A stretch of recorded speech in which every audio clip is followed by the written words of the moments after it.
Bismillahirrahmanirrahim. Assalamualaikum warahmatullahi wabarakatuh. Asyhadu an la ilaha illallah, asyhadu anna Muhammadar Rasulullah. Allahumma sholli ala sayyidina Muhammad wa ala ali sayyidina Muhammad kama sholaita ala sayyidina Ibrahim wa ala ali sayyidina Ibrahim bil alamina innaka Hamidum Majid. Kita panjatkan dahulu doa kepada Gusti Allah Agung untuk saudara kita yang telah memberikan sholawatnya kepada channel dakwah ini, ya. Dan semoga sholawat itu menjadi catatan langit amal soleh bagi mereka dan keluarganya kelak. Atas jasa-jasa saudara-saudara kita yang telah memberikan infak dakwah itulah sehingga channel kita ini masih dapat eksis, hadir dalam ruang-ruang kalian semuanya. Begitu juga untuk yang pewer-pewer terkasihku dimanapun kalian berada. Aku ucapkan terima kasih doa-doa baiknya, ya. Banyak yang mendoakan itu, matur nuwun. Dan semoga kebaikan doa itu juga tercurahkan untuk kalian semuanya. Oke, pagi yang masih dingin, matahari belum muncul, ya, kehangatan belum dibagikan untuk kita, sehingga dominasi dingin masih terasa. Kita coba memulai kajian-kajian kita yang ringan-ringan saja, yang dirubrik mampir ngombe kali ini. Ini hari Jumat, ya. Jangan lupa nanti yang pakai celana Anda untuk hadir di masjid-masjid terdekat Anda melaksanakan sholat Jum'ah berjamaah. Kecuali Anda pemakai rok, tidak harus. Jadi kalau sudah pakai celana, malu dong kalau tidak menghadiri sholat Jum'ah berjamaah di masjid-masjid terdekat kalian semuanya. Oke, beberapa waktu lalu aku sudah menjanjikan kepada kalian semuanya bahwa aku akan membagi kesempatan yang sama, memberikan tanggapan kepada komentar-komentar yang masuk, baik itu dari Islam maupun dari Kristen. Beberapa waktu lalu ada sekitar 3 harian atau 3 episodean, ya, kita membahas komentar-komentar dari saudara-saudara kita yang Kristen. Dan kemarin sudah edisi tamat, ya. Sekarang giliran aku akan memberikan tanggapan komentar yang masuk dari saudara-saudaraku Islam, ya. Dan semoga ini semua bisa mengingatkan kepada kita semua bahwa proses edukasi di channel ini aku memberikan kesempatan yang sama baik kepada pewerku yang Islam maupun yang Kristen, jadi nggak dibeda-bedakan. Kalau masalah mana dulu yang diberi tanggapan itu saya kira lihat situasi kondisi di lapangan lah, ya, bukan jadi soal itu. Yang jelas selama dalam etika-etika yang bisa aku terima, ya aku akan tanggapi. Tetapi kalau di luar itu, ya mohon maaf, aku tidak akan tanggapi. Ya bagaimana mau nanggapi, baca aja males. Ya, oke. Ini masih dingin ini sini, ya. Ini kita sekarang mendiskusikan komentar yang berupa pertanyaan dari saudara SO dari Bekasi. Aku dulu punya tetangga pensiunan angkatan udara, punya rumah di Bekasi, terus punya rumah juga di Sumatera, di Lampung gitu. Dia kalau bilang itu bukan Bekasi tapi, Pak mau pulang dulu kemana? Bekasi gitu. Ke Bekasi. masih baru-barunya apa itu, terminal, kan ada terminal bayangan di Jakarta itu, ya, lupa aku terminal apa namanya, ya. Kalau dulu kan kita berpusat ke Pulau Gadung sana, sekarang Pulau Gadung juga sudah nggak tahu jadi apa sekarang, jadi terminal antar kota mungkin, ya. Kalau dulu kan antar provinsi. Kalideres, ya, terminal Kalideres masih baru-barunya tahun berapa itu ya terminal Kalideres nggak tahu tuh, ya. Jadi kalau bilang Pak saya kan dia mau kalau mau pulang ke rumahnya ke Bekasi kan pamitan, bilangnya nggak Bekasi, Pak saya mau pulang dulu ke Bekasi gitu. Tapi kita ngerti lah maksudnya Bekasi gitu. Oke, ini dari Mas SO, aku bacakan ya. Bismillahirrahmanirrahim. Salam Gus dari Bekasi, subscriber baru Gus. Oke, salam balik juga untuk kamu. Mohon pencerahannya Gus. Selama ini kita menganggap bahwa setan makhluk goib. Namun kalau kita lihat ayat-ayat Al-Quran, Allah mengatakan setan itu adalah musuh yang nyata bagimu. Quran surat Al-Baqarah surat kedua nomor ayatnya ke-14. Tolong mamamu suruh diam dulu, jangan rame itu. Apa tolong tunda dulu, ganggu. Oke, aku lanjut ya. Yang menjelaskan tentang ciri-ciri orang munafik, ya. Di dalam ayat tersebut dikatakan bahwa apa sih suruh diam dulu? Nanti kerjain, jangan ganggu aku.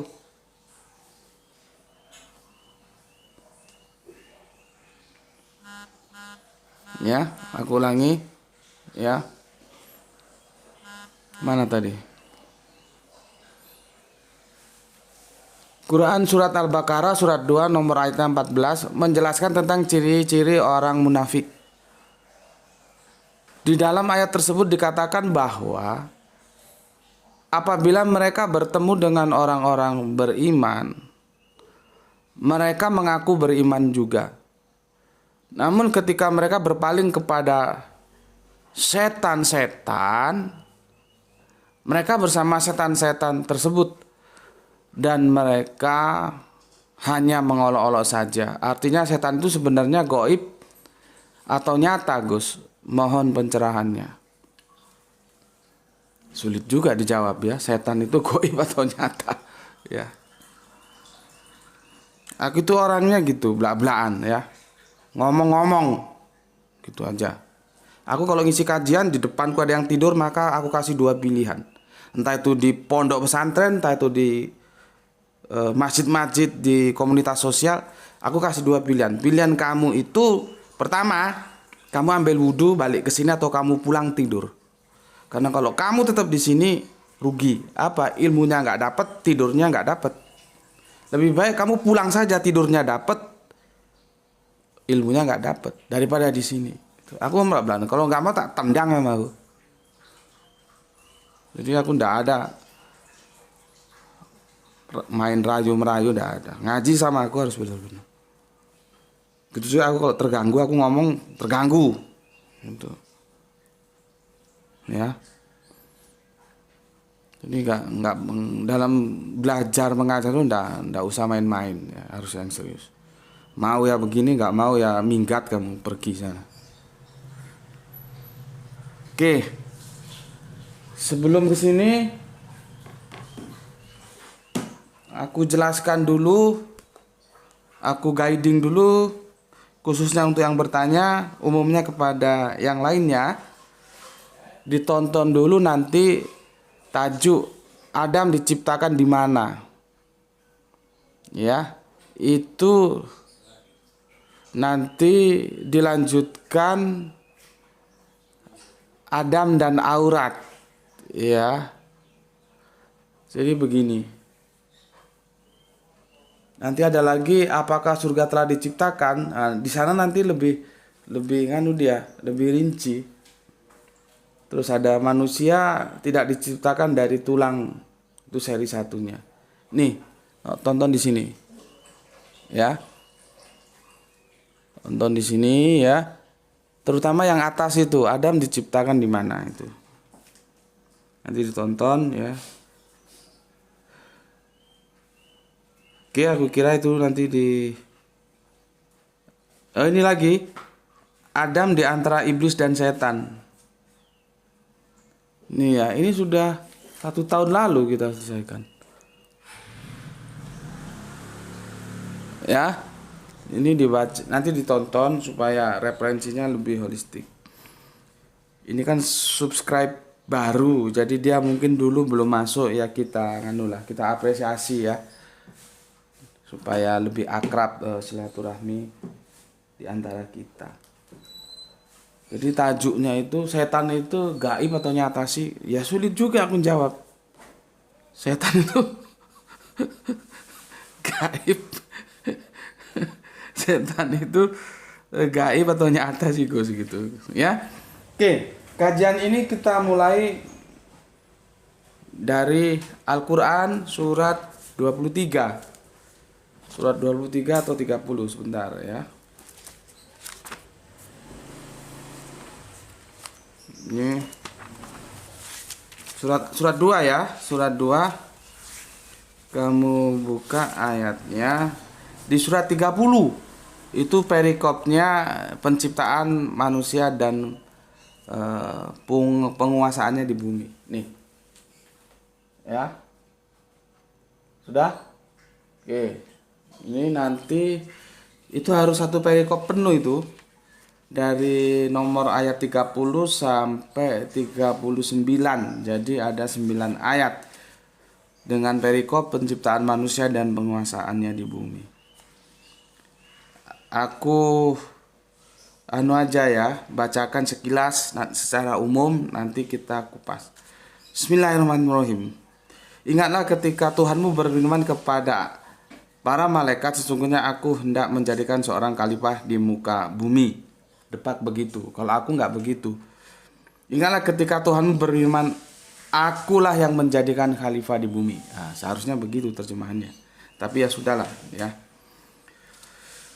Lanjut, mereka berkata, mengapa engkau hendak menjadikan khalifah di bumi, orang yang akan membuat kerusakan padanya dan menumpahkan darah, padahal kami senantiasa bertasbih dengan memuji engkau dan mensucikan engkau.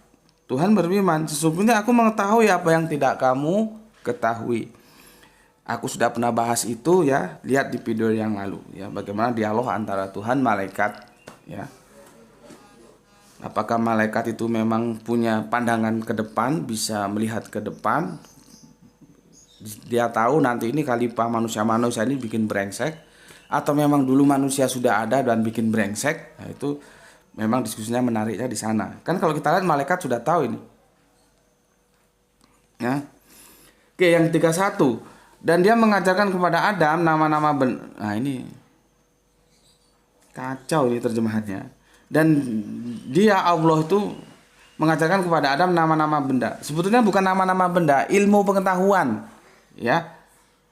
Ya. Di sini diterjemahkan nama-nama benda ya. Sebetulnya ilmu, jadi diberi ilmu pengetahuan ya. Kemudian ya Adam itu mengemukakan kepada para malaikat, lalu berfirman, sebutkanlah kepadaku nama benda-benda itu jika kamu memang orang-orang yang benar. Malaikat menjawab, waduh, Maha suci engkau, tidak ada yang kami ketahui selain apa yang telah engkau ajarkan kepada kami, sesungguhnya engkau lah yang maha mengetahui lagi maha bijaksana. Jadi Adam setelah dikasih ilmu disuruh menunjukkan kebolehannya, terus kemudian malaikat disuruh menunjukkan kebolehannya, malaikat bilang, aduh kami tidak ngerti selain apa yang kamu ajarkan, gitulah ya. Oke, 33. Allah berfirman, hai Adam, beritahukanlah ini kan, hai Adam, beritahukanlah kepada mereka. Ini nama-nama benda ini apa? Jadi sempit. Kok nama-nama benda itu bisa goreng? Apa begitu? Terus weci, kursi, meja, mobil belum ada dulu. Apa begitu ya? Jadi terjemahnya nggak pas ini, bukan nama-nama benda, ilmu-ilmu. Ya, pengetahuan, ya. Jadi kan ada isme itu pengetahuan. Soekarnoisme, ya pengetahuannya Soekarno tentang apa? Nanti ada Leninisme, Marxisme gitu. Itu kan dari asma masuk menjadi isme. Jadi semua itu niru dari Al-Qur'an. Dari asma menjadi isme gitu. Ya kalau Gus Beti nanti apa? yang gus isme gitu loh ya. Tapi di sini jadi nama yang memang bisa nama, cuman kalau di teks ini nggak tepat kalau diterjemahkan nama-nama. Maka setelah diberitahukan kepada mereka nama-nama kan, nama-nama benda itu, setelah diberitahukan kepada mereka ilmu pengetahuan itu, seharusnya begitu. Allah berfirman, bukankah sudah kukatakan kepada hamba sesungguhnya aku mengetahui rahasia langit dan bumi dan mengetahui apa yang kamu lahirkan dan apa yang kamu sembunyikan gitu. Ini kamu megang Al-Quran ya, kalau enggak bingung kamu di saat mana aku membaca ayat, di mana saat aku mengomentari ayat. Makanya harus punya Al-Quran, punya Bible ya. Ketika kristologi kamu buka Bible, ketika kita diskusi tentang Islam kamu buka Al-Quran. Jadi orang Islam itu familiar dengan Al-Quran ya. Oke, sekarang yang 34. Ini mulai nih 34. Dan ingatlah ketika kami berfirman kepada para malaikat, sujud kamu kepada Adam. Maka sujudlah mereka kecuali iblis. Ia enggan dan takabur, dan adalah ia termasuk golongan orang yang kafir. Di sini banyak orang yang bingung, yang disuruh malaikat kok iblis dimintai pertanggungjawaban gitu ya. Itu sudah kita diskusikan juga, jadi tidak kita bahas. Nomor 35. Dan kami berfirman, hai Adam, diamlah kamu. Nah ini istrimu. Kalau aku enggak, kamu dan ini kan zaujaha, ini kan apa ya, pasangan ya, jauhuka ini ya, itu pasangan ya. Coba buka di sini surat 2 Al-Quran, surat 2 nomor yang ya, yang digital, surat 2 nomor 35 ya. Kalau di sini diterjemahkan Adam dan istrinya, itu menjadi sempit. 35 ya, 35. Surat 2. Menjadi sempit dia. Ini bukan urusan pribadi Adam dan istrinya, itu kan rumah tangga. Ini komunitas kehidupan manusia ya. Ya. Di sini dan kami berfirman, wahai Adam, tinggallah kamu, anta ya, dan wa zaujuka ya. Dan ya zaujuka ini pasangan, bukan istri. Ya memang suami itu pasangannya istri. Lah Adam ini kalau aku posisikan nabi, bukan aku posisikan dia suami. Kalau nabi pasangannya ya pengikutnya, ya umatnya gitu loh. Kalau di sini kan sempit dia. Adam diposisikan suami, nanti pasangannya itu ya kalau di sini sudah suami ya istrinya siapa ya? Ya Hawa. Aku ndak begitu, ya. Jadi gini, dan ini pun kan begini. Dan kami berfirman, hai Adam, diamlah kamu dan istrimu ya surga ini. Jadi di surga ini, dan makanlah makanannya yang banyak lagi di mana saja kamu sukai, dan janganlah kamu dekati pohon ini yang menyebabkan kamu termasuk orang-orang yang zalim. Gitu. Kalau aku enggak, kalau ini kan nuansanya sudah masuk di surga gitu loh. Adam dan istrinya. Di situ aja bermasalah kalau aku Adam dan pasangannya. Siapa? Adam posisikan dengan nabi. Baru pasangannya ya umatnya gitu loh. Diperintahkan apa? Membangun jana di bumi, bukan mereka sudah dimasukkan ke dalam jana. Gitu benar terjemahannya. Ya. Jadi bukan Adam dan pasangannya itu, kalau di sini istrinya ya, masuk di jana di surga itu. Enggak. Justru diperintahkan membangun jana di bumi. Gitu loh. Ya. Oke. Yang ketiga 6. Lalu kemudian tergelincir, kan sudah dilarang nih, jangan kamu dekati pohon ini gitu kan, di 35-nya. Di 36-nya dengar. Lalu keduanya digelincirkan oleh syaitan dari surga itu, dan dikeluarkanlah dari keadaan semula. Dan kami berfirman, turunlah kamu, sebagian kamu menjadi musuh bagi yang lain, Dan bagi kamu ada tempat kediaman di bumi dan kesenangan hidup sampai waktu yang ditentukan. Yang perlu kamu perhatikan, ya, di ayat yang ke-36 itu dia digelincirkan oleh setan.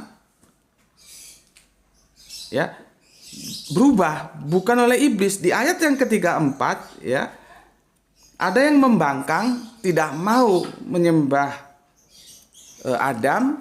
Aku sudah jelaskan bahwa makhluk itu juga boleh disembah, tapi konteks penyembahan makhluk dan konteks penyembahan Allah itu beda, ya. Tetapi iblis tidak mau. Jadi membangkang.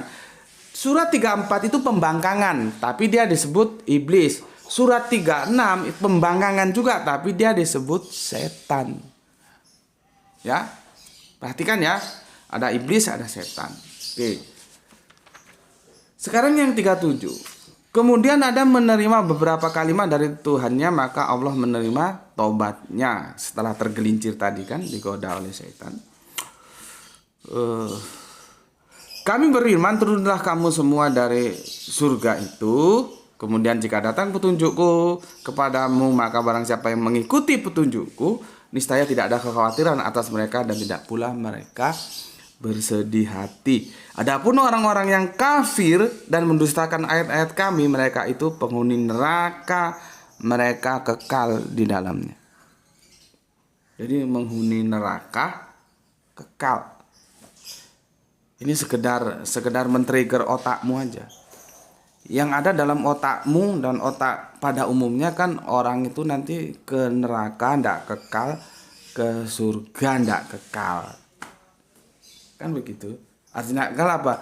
Oh, nanti dia dicuci dulu ke neraka. Setelah dicuci bersih baru masuk surga. Itu namanya kan tidak kekal. Padahal Al-Quran nggak mengatakan begitu. Kalau kamu masuk neraka ya kekal kholidun, masuk surga ya kekal kholidun. Nggak ada cuci-cucian ke neraka dulu nanti ke surga. Cari ayatnya mana? Kasih tahu aku kalau ada. Tapi itu tidak dalam konteks kajian kita. Itu bisa kita selesaikan nanti di tajuk berikutnya. Tapi seenggak-enggaknya otakmu itu sudah aku trigger supaya tahu, supaya cerdas. Ya, nggak ada. Al-Quran bilang kholidun. Kalau kamu neraka ya neraka terus, surga ya surga terus. Oke, sekarang aku mulai kupas. Di ayat 234 pembangkangan itu disebut iblis. Ya. Sedangkan di ayat yang 35 pembangkangan itu disebut setan. Ya. Pembangkangan itu disebut setan. Ya. Terus kita lihat apa sih iblis itu, apa sih setan itu. Nah ini yang kadang-kadang orang tidak tahu. Ya. Oh itu orang itu kesetanan. Nah, kita kan sering mendengar begitu. Apa itu maksudnya? Orang itu kesetanan itu. Gitu ya. Oke, kita lihat sini. Ayat 112 dari surat Al-An'am. Ya. Dan demikianlah untuk setiap nabi kami menjadikan musuh yang terdiri dari setan-setan manusia dan jin. Sebagian mereka membisikkan kepada sebagian yang lain perkataan yang indah sebagai tipuan, dan kalau Tuhanmu menghendaki niscaya mereka tidak akan melakukannya, maka biarkanlah mereka bersama apa kebohongan yang mereka ada-adakan. Ini nggak pakai papan tulis, jadi aku sebut pelan-pelan. Surat Al-An'am ayatnya 112. Aku lanjutkan supaya lebih singkat. Di surat Puslihat nomor ayatnya 25. Dan kami tetapkan bagi mereka teman-teman setan ya, yang memuji-muji apa saja yang ada di hadapan dan di belakang mereka, dan tetaplah atas mereka putusan azab bersama umat yang terdahulu sebelum mereka dari golongan jin dan manusia. Sungguh mereka adalah orang-orang yang rugi. yang bisa kita ambil dari Quran surat Al-An'am nomor ayat 112 dan Quran surat Fussilat nomor ayat 25, ternyata yang namanya setan itu bisa dari makhluk ciptaan Allah yang bernama jin dan yang bernama manusia. Sini kamu otakmu mulai jalan ini. Ya. Kalau malaikat tidak mungkin, karena malaikat itu didesain untuk taat sama Allah. Ya. Dia itu tidak punya kans untuk membangkang terhadap hukum Allah. Dia taat, kecuali manusia dan jin. Dia ada free will. Dan dikatakan di surat Al-An'am nomor ayat 112 dan Fussilat 25 kita tahu bahwa setan itu bisa dari manusia dan bisa dari jin. Itu pertama. Sekarang kamu mulai tahu kenapa disebut setan. Ya, kenapa disebut iblis. Ya. Oke. Sekarang kamu buka di surat 234 dan 236 ini sebetulnya. Ya. Buka Al-Qur'anmu, buka. Kalau nggak dibuka nggak ngerti kamu. Buka Al-Qur'anmu. Kamu kalau ngaji di depanku tak suruh buka Al-Qur'an, nggak buka Al-Qur'an tak tutup ndasmu. Ya. Kalau aku bilang buka Al-Qur'an, buka. Ya. Di surat 34 kita lihat ya. Dan ingatlah ketika kami berfirman kepada para malaikat, sujudlah kamu kepada Adam. Maka sujudlah mereka kecuali iblis. Ya, ia enggan dan takabur dan adalah ia termasuk golongan orang-orang yang kafir. Membangkang. Gusti Allah bilang, kamu sujud. Nggak mau dia. Kan dia membangkang. Tapi dia disebut dengan iblis. Ya. Berikutnya di 35 ini. Ya. Di 36 ya. Tapi 35 harus dibaca itu tadi ya, tentang digoda untuk makan buah pohon yang dilarang itu ya. Nanti kamu baca lah ya. Langsung ke 36. Tadi kan seluruhnya sudah aku bacakan. Lalu keduanya itu Adam dan kelompok pengikutnya, umatnya ya. Digelincirkan oleh syaitan dari surga itu dan dikeluarkan dari keadaan semula. Dan kami berfirman, turunlah kamu, sebagian kamu menjadi musuh bagi sebagian yang lain. Dan bagi kamu ada tempat-tempat di bumi dan kesenangan hidup sampai waktu yang ditentukan. Pertanyaannya, pembangkangan tentang pohon itu tadi yang sudah dilarang didekati, ya, itu nggak disebut iblis tapi syaitan. Ada apa ini? Ini otaknya harus cerdas ini. Ini kan sama-sama membangkang, tapi di ayat 34 disebut iblis. Di ayat 36 disebut setan. Jadi Al-Qur'an itu rinci banget dia kalau membreakdown. Dia rinci. Teksnya gimana, konteksnya gimana, dijelaskan. Pada satu saat dia disebut iblis, pada saat lain dia disebut setan. Ada apa? Ya, maka kita amati di sini disebut iblis karena pembangkangannya itu terhadap perintah Allah dia lakukan sendiri. Maka dia disebut iblis. Berikutnya ya, di surat 36 kenapa disebut syaitan? Karena pembangkangannya terhadap perintah Allah itu dia sudah ngajak yang lain. Gitu loh. Dia sudah ngajak yang lain. Siapa yang diajak? Adam dan umatnya. Diajak, digoda oleh syaitan untuk melanggar, mendekati pohon yang sudah dilarang itu untuk didekati. Sehingga tergelincirlah mereka semua. Ngerti di sini? Jadi sebuah pembangkangan bila dilakukan sendiri, maka yang melakukan itu disebut iblis. Tapi bila pembangkangan tentunya terhadap hukum Allah ya, dilakukan dengan cara mengajak yang lain, maka dia disebut setan. Di sana bedanya. Kalau otakmu masih sulit menjelaskan, begini aku cara jelaskan, aku carikan analogi. Gini aja lah, kamu beli vodka, ya, kamu masuk kamar, kamu minum sendiri sampai mabok sendiri, nah, kamu itu iblis. Tapi kalau kamu beli vodka, terus kamu ngajak teman-temanmu ke kamar mabok bareng, nah itu setan. Gampangnya gitu, ya. Sebuah vodka atau khamar itu kan haram kan. Jadi sebuah pembangkangan apabila dilakukan sendiri, maka karakter pembangkangan itu mendapatkan nama iblis.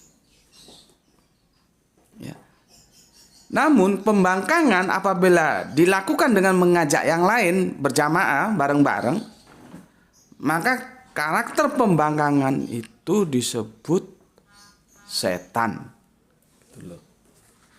Jadi kita menilik lagi ya bahwa ada setan dari jenis manusia dan ada setan dari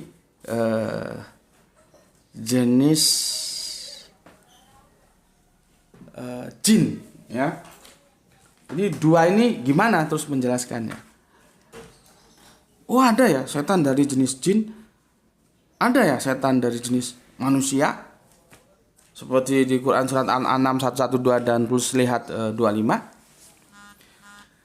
Maka dari sini bisa kita tarik kesimpulan setan dan iblis itu bukan personal. Itu karakter dari personal. Personalnya itu ya bisa dari jin, bisa dari manusia. Di ayat yang sudah kita baca tadi, setan-setan dari jenis jin dan manusia. Personalnya itu bisa jin, bisa manusia. Tinggal kejahatannya itu sendiri atau berjamaah. Kalau sendiri iblis, kalau berjamaah setan. Malaikat tidak mungkin. Karena malaikat itu diformat untuk selalu taat. Tidak ada pembangkangan. Ya. Jadi demikian kita bisa simpulkan yang namanya setan, yang namanya jin itu podo wae, itu karakter, bukan personal. Karena Allah menciptakan personal cuma 3. Malaikat, manusia, jin. Ini aja. Malaikat selalu taat, maka tidak ada peluang untuk menolak terhadap pembangkangan hukum-hukum Allah. Sedangkan jin dan manusia itu punya peluang. Maka bisa saja setan atau iblis itu dari jin dan manusia, tinggal nanti pembangkangan itu dilakukan sendiri atau berjamaah. Nah sekarang terjawab sudah. Terus menurut kamu kalau gitu kira-kira goib atau nyata setan itu? Karena aku bilang tadi aku sulit juga jawabnya. Sekarang sudah aku jelaskan. Menurutmu itu karakter itu dalam bentuk nyata atau goib? Sama aja begini. Ini hari Jumat, hari itu nyata atau goib? Coba kamu jawab. Kalau aku tanya Jumat mana, bisa kamu tunjukkan sama aku. Kamu paling nunjuk kalender. Itu kalender tulisannya Jumat tanggal berapa sekarang? Nggak tahu tanggal berapa. Tanggal 10 atau 11. Tapi Jumatnya sendiri kan kamu nggak bisa tunjukkan sama aku. Begitu juga karakter itu setannya mana? Nggak bisa. Iblisnya mana? Tidak bisa. Kita lihat dari mana? Dari apa yang dia lakukan. Kelakuannya itu seperti apa. gitu loh. Ya, jadi gimana ya, terserah kamu. Aku sudah jelaskan apakah itu goib atau tidak. Kan pertanyaannya begini, artinya setan itu sebenarnya goib atau nyata, Gus? Ya jawabku seperti itu. Ya, goib atau nyata. Yang jelas nggak bisa kita lihat. Karakter kan mana bisa dilihat. Karakternya apa? Oh, dia suka memberi. Orang Jawa bilang loman, tidak medit. Bisa kamu lihat, loman itu bisa kamu lihat, tidak memberi bisa kamu lihat, kan tidak bisa. Nanti itu bisa kita lihat dari aktualisasi yang dilakukan oleh personal itu. Dia suka membantu temannya, dia suka menolong. Oh, berarti dia tidak medit, gitu loh. Ya, tapi tidak meditnya sendiri kita lihat itu ya tidak bisa, karena itu karakter, gitu ya. Terus sekarang kita kembali ke surat yang dituju, surat 14 ya. Surat 14 yang ditanyakan ya. 214 surat Al-Baqarah 214 kan begini. Dan apabila mereka berjumpa dengan orang-orang yang beriman, mereka berkata kami telah beriman. Tetapi apabila mereka kembali kepada setan-setan itu sayatinihim ya, setan-setan mereka ya. Itu apa itu ya? Jamak ya, tidak mufrad ya. Sayatinihim, setan-setan mereka. Ya, di sini diterjemahkan para pemimpin mereka ya boleh lah, tapi kelompok mereka itu juga boleh ya. Mereka berkata, sesungguhnya kami bersama kamu, kami hanya berolok-olok gitu loh. Ya, kami hanya berolok-olok. Nah, kalau aku lihat konteksnya ini setan yang dari manusia, bukan setan yang dari jin. Ya, konteksnya mengatakan begitu. Karena apa? Dan apabila mereka berjumpa dengan orang yang beriman, nah itu loh, berarti kan manusia nyata, ya. Dan mereka berkata, oh kami telah beriman gitu loh. Tapi setelah kembali ke kelompoknya, ke setan-setannya itu, mereka ngomong, itu tadi cuma mengolok-olok saja. Itu loh maksudnya ayat ini. Jadi dalam konteks ini syaitannya itu ya manusia, yang diolok-olok ya manusia yang beriman. Satu manusia beriman, satu manusia kafir. Pembangkangan terhadap hukum Allah. Ya. Karakternya apa? Setan. Karena apa? Bareng-bareng mereka. Paham? Nah, sekarang kita lihat setan yang menggoda Nabi Adam bersama pengikutnya, yang tidak mau sujud, yang terus makan buah, bukan makan buah sih itu sebetulnya makan, itu perumpamaan sih ya. Makanya aku bilang kan dosa waris itu tidak ada, karena kalau di kitab perjanjian lama itu disebut pohon pengetahuan. Mana ada pohon pengetahuan? Kalau pohon duren banyak. Ya, itu yang menggoda itu iblis, setan dari golongan mana? Jin atau manusia? Coba. Kalau tadi kan yang dua berapa tadi? 2:14 ya, itu jelas manusia. Sekarang yang ada di surat 2:34 dan 2:36 yang menggoda Adam dan pengikutnya itu dari kelompok iblis. Yang pertama disebut, berikutnya disebut setan. Nah, itu dari mana? Dari jin atau dari manusia? Kan itu kan bisa dari personal yang jin, bisa dari personal manusia. Kalau yang di 2:14 tadi dari manusia, setannya itu, sekarang kita lihat. Kita cari jawabnya di surat 7:12, surat Al-A'raf. Kamu buka coba. Surat 7:12. Minimal kamu, ya bukan minimal sih, harus familiar kamu dengan Al-Qur'an. Kamu orang Islam nggak familiar dengan Al-Qur'an, ya ngapain kamu jadi orang Islam? Surat 7:12 ya. 12. Lihat ini ya. Pertanyaan begini, Allah berfirman, apa yang menghalangimu sehingga kamu tidak mau bersujud kepada Adam ketika aku menyuruhmu? Kan awalnya kan disuruh sujud, tidak mau tuh. Lalu dijawab, menjawab iblisnya menjawab, aku lebih baik daripada dia. Kesombongan asal usul. Kawan-kawan bisa kita kaji ini. Kesombongan asal usul itu dimulai oleh makhluk ciptaan Allah yang bernama jin. Kenapa aku bilang jin? Lihat ini, jawabnya begini. Aku lebih baik daripada dia. Engkau ciptakan aku dari api, sedangkan dia, Adam, kan dari tanah. Gengsi dong gue. Nih, kesombongan asal usul. Jadi kita bisa dapat jawaban, baik itu iblis, baik itu setan, ya, yang menggoda Kanjeng Nabi Adam bersama pengikutnya di surat 2, 3, 4, 35 sampai 36 itu adalah setan dari jenis jin. Kok tahu? Dari bahan bakunya dia bilang, aku lebih baik daripada dia, kau ciptakan aku dari api, sedangkan dia dari tanah.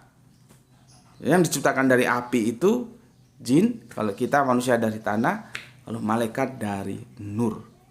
Oke? Seperti tadi, kalau kurang jelas ya, karena ini aku manfaatkan aja masih panjang ini ya. Silakan lihat guiding yang aku tunjukkan tadi di video-video 1 tahun lalu itu lebih rinci lagi aku jelaskan di sana. Ya. Untuk yang request semoga puas, kalau tidak puas ya mungkin bisa cari referensi ke ustadz-ustadz lain juga, monggo. Ya, bisa saja dia sama dengan aku, bisa saja berbeda. Yang jelas aku ada sedikit mendekonstruksi tadi, pemahamannya tidak Adam dan Hawa begitu, tidak terlalu sempit itu ya, tapi Adam dan pengikutnya. Jadi ini awal peradaban manusia sebagai makhluk budaya, sebagai makhluk beragama, itu dimulai dari episode itu loh.